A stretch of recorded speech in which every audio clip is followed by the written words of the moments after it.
யாருமே எதிர்பார்க்காத விதமா கார்த்திக்கும் ரம்யாவும் காதலிச்சாங்க அப்படிங்கிற உண்மை இப்போ அன்னத்தை தவிர இப்போ மொத்த குடும்பத்துக்கும் தெரிய வந்துட்டு. அது மட்டும் இல்லாமல் இதுக்கப்புறம் சண்முகம் என்ன முடிவு எடுக்க போறாரு, அண்ணன் திரும்ப கார்த்திகோட சேர்ந்து வாழ்வாங்களா மாட்டாங்களா அப்படிங்கிறத பற்றி தான் இந்த வீடியோவில் பார்க்க போகிறோம். வாங்க வீடியோக்குள்ளே போகலாம். ஏற்கனவே பார்த்தீங்கன்னா கார்த்திக் போய் சொல்லிட்டு போனதுனால வீட்டில் ரொம்பவே பெரிய பிரச்சனையாக இருக்கும். அது மட்டும் இல்லாமல் அண்ணத்துக்கிட்ட பேசாத அளவுக்கு கூட கார்த்திக் இருந்திருப்பாரு. இதனால சொல்லிட்டு சண்முகம் நிறையவே பேசியிருப்பாரு கார்த்திகிட்ட. அவளை மட்டும் கஷ்டப்படுத்தாத, அவன் நல்லா வாழணும் அப்படிங்கிற சொல்லியிருப்பாரு. இதனால சொல்லிட்டு இருக்கும்போது அண்ணன் என்ன பண்ணுவாங்க அப்படின்னு பார்த்தீங்கன்னா, சாப்பிட்டு போங்க சின்னத்தான், அது மட்டும் இல்லாமல் மதியம் சாப்பாட்டுக்கு வீட்டுக்கு வந்துருங்க அப்படின்னு சொல்லியிருந்திருப்பாங்க. இதனால சொல்லிட்டு கார்த்திக் வந்து ரொம்பவே டென்ஷன் ஆயிருப்பாரு. நீ வந்து என் மேல அக்கறையா இருக்கிற போல இருந்துடுற, ஆனா என்னால அப்படி இருக்க முடியல, உன்கிட்ட நான் சாப்பிட்டியா என்னன்னு கூட என்னால கேட்க முடியல, என்னால தோணவும் மாட்டேங்குது எனக்கு கேட்க, நீ இதை போல பண்றதுனாலதான் அப்பா வந்து என்ன திட்டுறாரு, நான் ஏதோ தப்பு பண்றாப்பல அப்படின்னு சொல்றாங்க. இருந்தாலும் வந்து அண்ணன் என்ன சொல்றாங்க அப்படின்னா, அப்படிலாம் எதுவும் இல்லை சின்னத்தான், நீங்க எதுவும் யோசிக்காதங்க அப்படின்னு சொல்லியிருக்காங்க. இதுக்கப்புறம்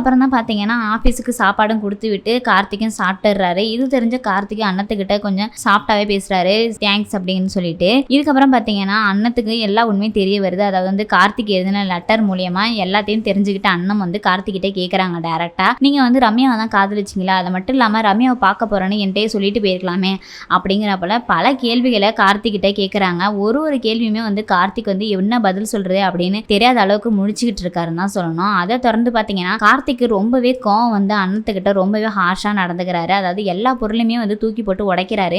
ஒரு தடவை சொன்னா நீ புரிஞ்சுக்க மாட்டியா, நான் எதை பண்றேன், இனிமே என் வாழ்க்கையில வந்து இருக்க வேணாம் அப்படிங்கிறப்பல ரொம்பவே கத்தி பேசுறாரு. இந்த கத்துற சத்தம் கேட்டோடனே வந்து சண்டை நடந்துகிட்டு இருக்கும் போதே வீட்டுல வந்து எல்லாருமே வந்து கீழே வந்து பாக்குறாங்க. அதாவது சண்முகம், அவங்களோட அம்மா செண்பகவல்லி எல்லாருமே வந்து பாக்குறாங்க. கீழே நின்று கேட்கறாங்க, எதுக்காக கார்த்திக் கத்திக்கிட்டு இருக்கான் அப்படிங்கிறப்பல எல்லாருமே கேட்டுக்கிட்டு இருக்காங்க. இந்த சண்டையை கேட்ட சண்முகத்துக்கு என்ன சொல்றது அப்படின்னு கூட தெரியல. ஏன்னா அந்த அளவுக்கு அவரும் ரொம்பவே கஷ்டப்பட்டிருக்காரு அண்ணத்தோட வாழ்க்கையை நினைச்சு. இது ஒரு பக்கம் இருந்தாலும் கூட ரம்யாவோட அம்மாவே வந்து சண்முகத்துக்கிட்ட பேசுறாங்க. அதாவது வந்து கார்த்திக் ரம்யாவும் காதலிச்சாங்க, அது மட்டும் இல்லாம இப்ப கார்த்திக் வேற கல்யாணம் பண்ணிட்டாரு, அந்த உண்மை வந்து ரம்யாவுக்கும் தெரியும் அப்படிங்கிறப்பல எல்லா உண்மையுமே சண்முகத்துக்கிட்ட சொல்லிடுறாங்க.